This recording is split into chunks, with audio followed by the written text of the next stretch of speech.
Bence böyle dost olması gerekirken, mesela başta Müslümanlar, işte A grubu, B grubu, C grubu, D grubu ne olursa olsun. Madem Allah bir, kitap bir, Kur'an bir, kıble bir ne kadar bir. Bu kadar birbirler hep bir ve beraber olmayı gerektirirken bazen tenafüs duygusuyla, bazen rekabet duygusuyla, hatta bazen de kıskançlığa varan bir hisle önünüzü almaya çalışabilirler. Yani şu anda da küçük planda görüyoruz bunları. Mesela bir yerde diyelim siz bir cami yaptırtacaksınız. İşte o cami birileri için yaptırtmak istiyorsunuz veya kültür lokalini birileri için. Hemen aynı zamanda alnı secdeli başka bir grup gidip diyor ki biz size daha alasını yaparız buraya. Ha, bize yaptırtmazsanız karşınızda bir tane cami yapar, bir de külliye yaparız. Sizi tesirsiz hale getiririz diyorlar. Yani küçük çapta bu meselelerin şimdi böyle zuhuru, gelecekte bu kıskançlıkların, bu hasetlerin, belki de hani tenafüslerin, rekabetlerin doruğa çıktığı dönemler olacak yani. Bu da zilliyet planında yine bir hercümeştir Müslümanlar arasında.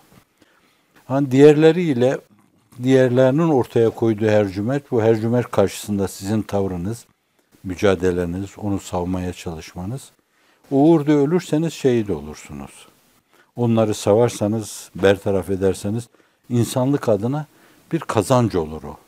Fakat beri tarafta müminlerle öyle savaşacak gibi değil ki yani onlar. Mümini öldürdüğünüz zaman da Efendimiz yine o Kitab-ı Fiten vel Melahim'de buyurduğu gibi katil de maktul da ikisi de cehenneme buyuruyor. Sahabi soruyor nasıl ikisi de cehenneme? Diyor ki maktul da esasen onu öldürme hırsıyla kıvranıp duruyordu. O da niyetinin cezasını görecek orada buyuruyor. Şimdi işte böyle bir hercümerç bir yönüyle küçük bir hercümerç ama Müslümanlar arasında bu başta böyle hareket planında ve rakipler zuhur edebilir. Onlar yapıyor biz niye yapmayalım filan diyebilirler. Oysa ki hak yolunda olan herkesi alkışlamak lazım hizmette. O kadar geniş alan var ki, dünyada o kadar bakir yer var ki, birinin bir yönüyle böyle alan olarak ihya ettiği bir yer, ihya edilmiş bir araziye girmek İslam hukuku açısından caiz değildir. Men ahya ardan meyteten feyyeleh buyuruyor hadis-i şerifte. Bir kimse ölü arazi ihya ederse orası onun olur. Şimdi biri gitmiş diyelim ki Güney Afrika'da bir şey yapıyorsa gidip onun yanında yeniden aynı şeyleri yapmak doğru değil. Kitmir arkadaşlarımıza bazı arkadaşlarımız Kur'an kursuyla camiyle hizmet ediyorlar. Biraz böyle kartizyen düşünceyle onların o alanlarına girmeyin dedim ben. Yani cami şey onların olsun. Eğer sizin alanınız dediğimiz kültür lokali gibi, okul gibi şeyler, anaokulları gibi, kreşler gibi şeylerse bence o alanda devam edin.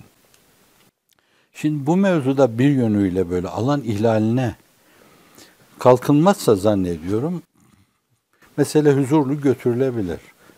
Hafizanallah böyle kıskançlıktan dolayı, rekabet hissinden dolayı onlar var da biz niye yokuz gibi mülahazalara girilirse evet Hazreti Üstad kardeşler arasında, mümin kardeşler arasında rekabeti bile tecviz etmiyor. Evet, rekabet çünkü hasetle hemhuduttur. Hasette el haset ye'kulul hasenat kema te'kulun nar el hatab. Ameli yer bitirir, ateşin odunu yiyip bitirdiği gibi. Hafizanallah. Şimdi bu da küçük çapta bir hercümerçtir bence. Bunun için de şimdiden böyle bir kısım bariyerler oluşturmak, böyle tedbirler oluşturmak, stratejiler oluşturmak lazım. İmkanı varsa A, B, C grubu bunlar arasında münasebetler tesis ederek nasıl Hristiyanlarla, Yahudilerle, Budistlerle, Brahmanistlerle ve Müslümanlıktaki değişik mezheplerle yani Maliki ile, Şafii ile, Hanbeli ile hatta Türkiye'nin siyasi politikası olarak Şiilerle devletler arası münasebet açısından, komşuluk münasebetleri açısından, alışveriş açısından, bölgedeki birliğin yararlı olması açısından belli münasebetler tesis ediliyor. Sınırları belli bunların. Şimdi böylesine yani münasebet tesis etmemiz sorgulanabilecek hususlarda bile münasebetlerin tesis edildiği bir dönemde ehli imanın birbirine karşı kıskançlık içine girmesi, rekabetle hareket etmesi, yok niye onlar var da ben yokum demesi filan bu tecviz edilecek gibi değil. O bakımdan şimdiden bir şeyler oluşturmak lazım. Yani orada her zaman böyle aynen sizin gibi milime milimine Hanefi düşünen, sizin gibi milime milimine Şafii düşünen, sizin gibi milime milimine Maliki düşünen diyeyim. Siz o meseleyi nereye vaz edilecekse oraya vaz edin ve meseleyi ona bağlayın. Milimi milimine düşünmesi şart değil yani. Hani diyelim ki sizden böyle güvendiğiniz insanlar bazı yerlerde bunlar bazı vazifelerle istihdam ederken, bazı yerlerde bunları kullanırken, bazı yerlerde onlara imkan hazırlarken, yol verirken, imkanlarınızı o istikamette değerlendirirken, onlardan da bazı insanları işin içine almak suretiyle bir cemilede bulunmak. El insan abidül ihsan. İnsan iyiliğin kölesidir. Bir de korkuyorsanız, endişe duyuyorsanız ahsin ila men ittakayte şerre. Size gelip ulaşacak şerrinden ittika ettiğiniz kimselere iyilikte bulunun. Evet. Yani bu mevzuda söylenecek çok söz vardır.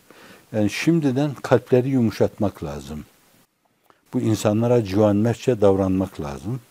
Hafız-ı Şirazi'den aldığı Uhuvvet Risalesi'nin içine yerleştirdiği üstadın bir sözü var, bildiğiniz söz. Size göre fazla gelebilir. Asayişi dukiti tefsiru indu herfest badusitan mürüvvet ba düşmenen müdara. İki cihanın onun tercümesiyle ediyorum. İki cihanın emniyetini iki harf tefsir eder diyor. Asayişini iki harf tefsir eder. Dostlara karşı mürüvvetkârane, insanca, Frenkçe ifadesiyle humanistçe hareket etmek lazım. Düşmanları da idare etmek lazım. Evet, zararı azaltmak lazım.